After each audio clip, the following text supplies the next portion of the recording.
दिनों जो वैक्सीनेशन चल रहा है, वैक्सीनेशन का रजिस्ट्रेशन तो हो रहा है लेकिन स्लॉट नहीं बुक हो रहा है। जब आप रजिस्ट्रेशन कर रहे होते हैं और कोई भी नाम डालते हैं, कुछ भी डालिए, और अचानक से जब आप स्पेस उसको दबाते हैं तो वहाँ पे स्पेलिंग चेंज कर देता है। इस तरह से करके लोगों के जो टीकाकरण होने हैं उस पर अवरोध जरूर उत्पन्न होगा।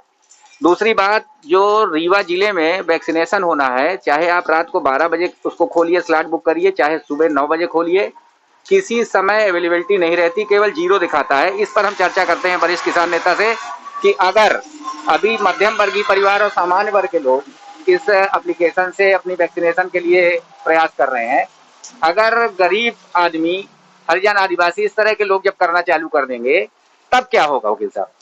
देखिए, एक तो मैं बताऊं अनिल जी, शुरू से ही ये व्यवस्था पूरी तरह से बेकार और फालतू की है। आप ऑनलाइन टीकाकरण पंजीकरण की बात करते हैं, अभी भी गांव में ऐसे लोग हैं जो ना तो पढ़े लिखे हैं, जिनके पास मोबाइल नहीं है, तो इस तरह से जो है रजिस्ट्रेशन का कोई मतलब नहीं रह जाता। तो सरकार को चाहिए था कि जब आपने दिया है, हर गांव में आपने सेक्रेटरी, आपके स्टाफ है, हर शहर में आपके वार्ड में आपके बीएलओ हैं, आप उनको घर घर भेज के और कुल मिला के सबका डाटा ले लेते, सबका रजिस्ट्रेशन कर लेते, जिनका जैसा रजिस्ट्रेशन उसका टीका लगवाते। अब आपका जो एप्लीकेशन है वो प्रॉपर काम नहीं कर रहा है। ठीक, गांव में लोग इतने पढ़े लिखे नहीं है, उनके पास संसाधन नहीं है कि इस तरह के टीकाकरण या वैक्सीन के लिए अपना रजिस्ट्रेशन कर पाए। तो इस तरह से वैक्सीन का जो लक्ष्य है, और दूसरी बात मुझे तो जो लगता है, सरकार के पास इतनी वैक्सीन उपलब्ध नहीं है, वो चाहती भी है कि इस तरह से तकनीकी गड़बड़ियां आए ताकि मैं उसका सीकरा उनके सर फोड़ सकूं और वैक्सीनेशन काम धीमा हो। सारी वैक्सीन आपने देखा होगा कि आपने पहले ही विदेश भेज दी, जबकि अपने हिंदुस्तान को सबसे ज्यादा जरूरत थी। उसका खामियाजा भुगत भी रहे हैं दूसरी लहर में जिस तरह की स्थिति है। तो कुल मिला के आप गलतियों पर गलतियां करते जा रहे हैं, और इसी कारण ये कोरोना का संक्रमण इतना तेजी से बढ़ रहा है। जैसा कि अभी वकील साहब ने कहा, हमारे वरिष्ठ किसान नेता हैं, वकील भी हैं, कि बहुत सारी वैक्सीन हमारे भारत से, भारतीयों को जरूरत थी, उसको बाहर भेज दिया गया। अभी दिल्ली में किसी ने पोस्टर लगवा दिया था, उस पर जो है तो उनके खिलाफ FIR भी दर्ज हुई है।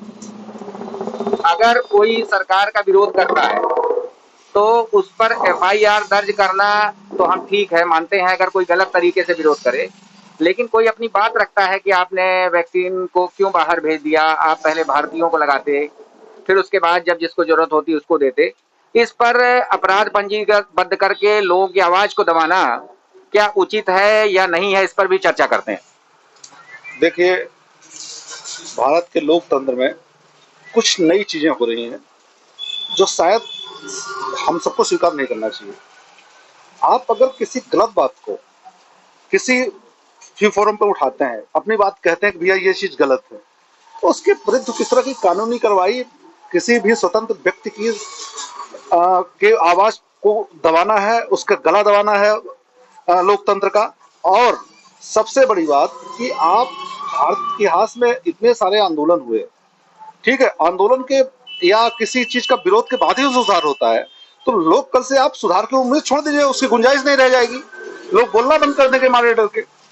ठीक है, बात राजनीति की नहीं है, पार्टी कोई भी हो, दल कोई भी हो, सरकार किसी की भी हो, लेकिन अगर सरकार गलत करती है तो उसके खिलाफ हम सबको आवाज उठाना चाहिए और सरकार को उसको सुनना चाहिए। हमारे भारत के प्रथम प्रधानमंत्री जवाहरलाल नेहरू हमेशा ये कहते थे कि विपक्ष को मजबूत होना चाहिए। अगर विपक्ष मजबूत रहेगा तो वो हर तरह की बातों को हमारे सामने, सत्ता पक्ष के सामने लाके रखेगा और हम उस पर काम करेंगे। इन दिनों विपक्ष को मजबूत करने का प्रयास नहीं किया जा रहा है, बल्कि उसको कमजोर करने का प्रयास किया जा रहा है। उस पर आपका क्या कहना है? असल में आपने अटल जी को सुना होगा, काफी उन्होंने साफ साफ कहा था जब वो विपक्ष में थे कि सरकार के सामने एक मजबूत विपक्ष होना बहुत जरूरी है। अगर मजबूत विपक्ष होगा तभी वो दृढ़ता से भारतवर्ष के आम लोगों की बात सरकार के सामने रख सकेगा, उनका पक्ष रख सकेगा और सरकार की गलत नीतियों का विरोध करेगा। नहीं तो सरकार निरंकुश हो जाएगी। आज जो हो रहा है, जिस तरह से चीजें हो रही हैं, आप एक चीज अगर देखिए, विपक्ष एक मुद्दे पर बोलता है, उसके बाद उसको इतना ज्यादा ट्रोल किया जाता है कि कुछ दिन बाद वो बोलने बंद कर देता है। अब कोरोना जैसे महामारी के लिए पहले से आवाजें उठती आई कि देखिए देश में जो हमारी आबादी है, जो हमारा मेडिकल इंफ्रास्ट्रक्चर है, वो बहुत ही कमजोर है। आपने उस पर बिल्कुल ध्यान नहीं दिया, जबकि उसमें विपक्ष ने एक बात नहीं कई बार बोला, आम लोगों ने भी बोला, हमारे समाज सेवी लोगों ने भी आवाज उठाई कि इस पे तैयारी करना बहुत जरूरी है। हमारी तैयारी अधूरी होगी। नतीजा क्या हुआ कि आज कोरोना का संक्रमण दुनिया में सबसे ज्यादा है। हमारी दुनिया में किरकिरी अलग हो रही है कि हम कुछ करने की बजाय केवल लोगों को उलझाना चाहते हैं और बातों में। अभी सोचिए कि कितनी मूर्खता की बात है कि हमारे देश में कोरोना का इतना संक्रमण था, इसके बाद भी 2-2, 3-3 चुनाव करा रहे हैं, लाखों लाख लोग रैलियां में आ रहे हैं, लाखों लाख भीड़ इकट्ठा हो रही है।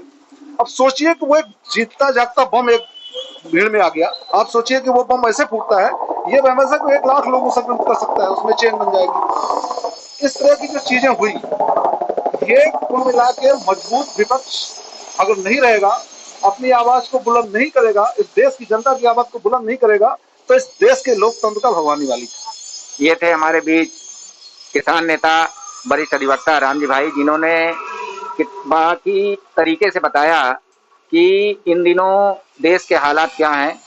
और एक बात मैं अपने से इसमें जोड़ना चाहूँगा कि जब सरकार ने 18 से लेकर 45 वालों को भी वैक्सीनेशन की बात कही थी, तो उस समय सरकार को ये सोचना चाहिए कि 18 से 45 साल के जो बच्चे हैं, जो युवा है, उसकी भीड़ बहुत तेज से बढ़ेगी।